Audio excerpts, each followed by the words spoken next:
মৃত ব্যক্তির জন্য আমরা যে আমলগুলো করলে তাদের কবরে পৌঁছাবে, তাদের আমলনামা যুক্ত হবে, এর মধ্যে থেকে দোয়া এবং দান এই দুইটার পরে কোনো তেমন দ্বিমত নাই। সমস্ত উলামা একরামই একমত, সবচেয়ে বেশি মৃত ব্যক্তির জন্য উপকার হবে কোন জিনিসটা? দোয়ার চাইতে উপকারী কিছু নাই। এক হাদিসে আসছে নবীজি সাল্লাল্লাহু আলাইহি সাল্লাম বলেছেন, একজন মানুষ মৃত্যুর পর তাকে আল্লাহ রাব্বুল আলামিন জান্নাত দিয়েছেন, জান্নাতি হিসাবে তার মর্যাদা আল্লাহ তাআলা বাড়িয়ে দিয়েছেন, আফার ক্লাসে দিয়ে দিচ্ছেন, প্রমোশন দিয়ে দিচ্ছেন। সে বলে যে আমাকে উপরের ক্লাসে জান্নাত দেওয়া হলো, ব্যাপার কি? মানুষ মরার পরে তো কোনো আমলের সুযোগ নাই, আমি তো কোনো আমল করি না যে আমাকে ক্লাস উন্নতি করে দেওয়া হলো, এটা কেন হলো, মানে এই সুবিধা আমি কিভাবে পাইলাম, আমি জানতে চাই। তখন আল্লাহ তাআলার তরফ থেকে তাকে বলা হবে, এটা তোমার দুনিয়াতে রেখে যাওয়া সন্তানরা তোমার জন্য যে দোয়া করেছে, সেই দোয়ার কারণে তোমার মর্যাদা বৃদ্ধি করে দেওয়া হয়েছে। তো এই জন্য দোয়া হলো মৃত ব্যক্তিদের জন্য সবচেয়ে বড় করণীয়, মেইন করণীয় দোয়া। চোখের পানি ফেলে দোয়া করা, আল্লাহ আমার বাবাকে, আমার মাকে, আমার ভাইকে, যে চলে গেছে দুনিয়া থেকে, আল্লাহ আপনি তাকে মাফ করে দিন, আল্লাহ তাকে আপনি ক্ষমা করে দিন, তার অনেক ভুল ত্রুটি ছিল, আল্লাহ আপনি আহকামুল হাকিমিন আরহামুর রাহিমিন, আপনি মাফ করে দেন, আল্লাহ তাকে আপনি জান্নাতুল ফিরদাউসে জায়গা দেন, আল্লাহ তার ভুল ত্রুটি মাফ করেন। এভাবে চোখের পানি ফেলে আপনি দোয়া করবেন। এটা হলো মুর্দার জন্য সবচেয়ে বেশি উপকারী কাজ, সবচেয়ে বেশি উপকারী কাজ, এটা করবেন। খবরদার টাকা ভাড়ায় টাকা দিয়া হুজুর রাইখা দোয়া করাবেন। মৃত ব্যক্তির জন্য দোয়া নিজে করবেন বা ওলামাদের কাছে দোয়া চাইবেন, হুজুর দোয়া করেন, এটা ঠিক আছে। কিন্তু দোয়া করা এক জিনিস, দোয়া চাওয়া এক জিনিস, আর দোয়া করানো কিন্তু আরেক জিনিস।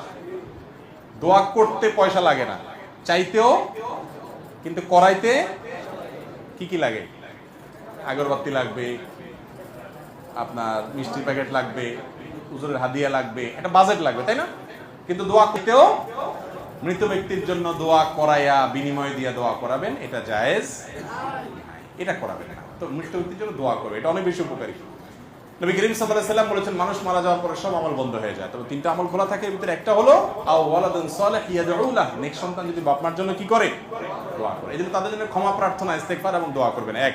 দ্বিতীয় হলো দান সাদাকা, এটা যত করতে পারে তার পক্ষ থেকে, আল্লাহ আমার বাবার তরফ থেকে দানটা করলাম, এই এতিমটা লালন পালন করে, আল্লাহ সওয়াবটা আমার বাবারে দিয়েন, হ্যাঁ, এই মসজিদে আমি এই টাকাটা দিলাম, আল্লাহ সওয়াবটা আমার মায়ের কবরে, ওনার আমল নামায় আপনি যোগ করে দিয়েন। এভাবে তাদের তরফ থেকে দান করতে পারেন। প্রচুর পরিমাণ হাদিসে এর সম্পর্কে বলা আছে।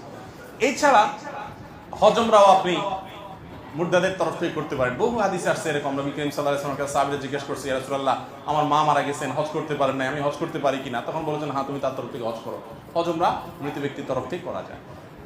নামাজ এবং রোজা মৃত ব্যক্তির তরফ থেকে করা যায় কিনা, এটা নিয়েও ফুকাহাদের মধ্যে ইখতিলাফ আছে। ইমাম আযম আবু হানিফা রাহিমাহুল্লাহ, ইমাম আহমদ ইবনে হাম্বল রাহিমাহুল্লাহর মত অনুযায়ী নফল নামাজ এবং রোজা এটা মৃত ব্যক্তির তরফ থেকে করা যায়, অর্থাৎ করলাম, এটা সওয়াব আল্লাহ আপনি তাদেরকে দিয়েন। তবে এক্ষেত্রে ইমাম মালিক রাহমাতুল্লাহ আলাইহি এবং শাফিঈ রাহমাতুল্লাহ আলাইহির একটা মত অনুযায়ী ওনার মতে এটা করা যায় না। তো নামাজ এবং আপনার রোজা, মুসলিম হাদিসে আসছে যে রোজার ব্যাপারে একজন জিজ্ঞাসা করছে, ইয়া রাসূলুল্লাহ, আমার মা ফরজ রোজা রাখতে পারেন নাই, আমি কি তার পক্ষ থেকে রাখতে পারি? নবী সাল্লাল্লাহু আলাইহি ওয়াসাল্লাম বলছেন, হ্যাঁ, তুমি রেখে দাও অন্য সময়ের মধ্যে আর কি। তাহলে বোঝা গেল যে মৃত ব্যক্তির তরফ থেকে রোজা রাখা যায়, কিন্তু মূল কাজ হবে তার পক্ষ থেকে ইস্তেগফার করা, আর দ্বিতীয় কাজ হবে দান সাদাকা।